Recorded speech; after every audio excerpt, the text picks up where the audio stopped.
Hey everyone, today we're going to be working on a review of the order of operations, otherwise known as PEMDAS.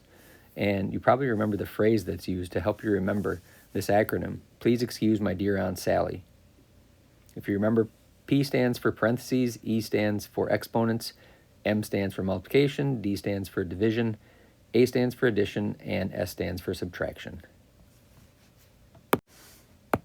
The goal of this lesson is to help you demonstrate an understanding of the order of operations when given a math equation, and having you be able to explain how the order of operations is used in solving it, and then solve the math equation without errors.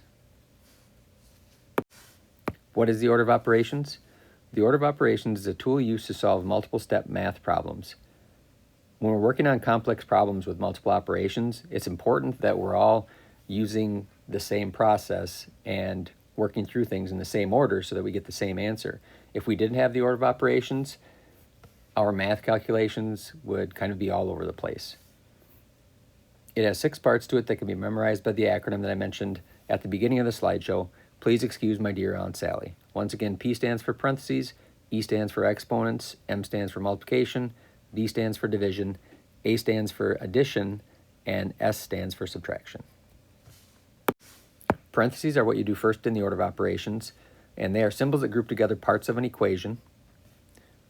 They obviously look like this, 2 brackets.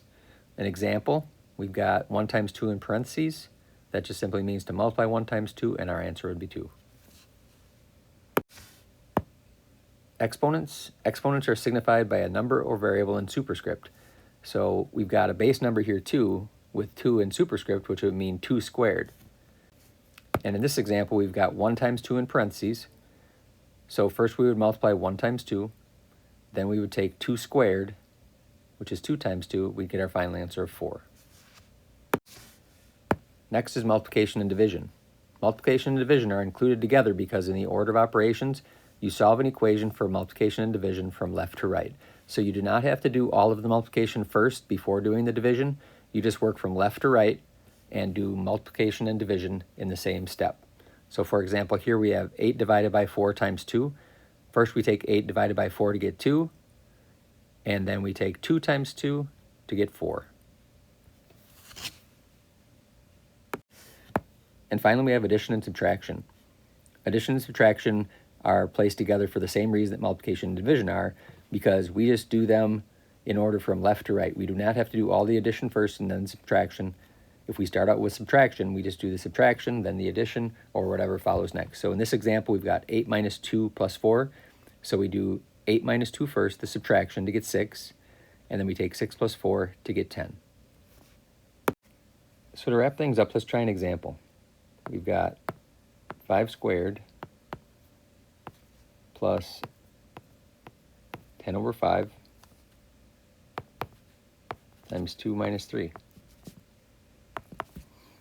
So first, we'll do what's inside of the parentheses, which is 10 over 5.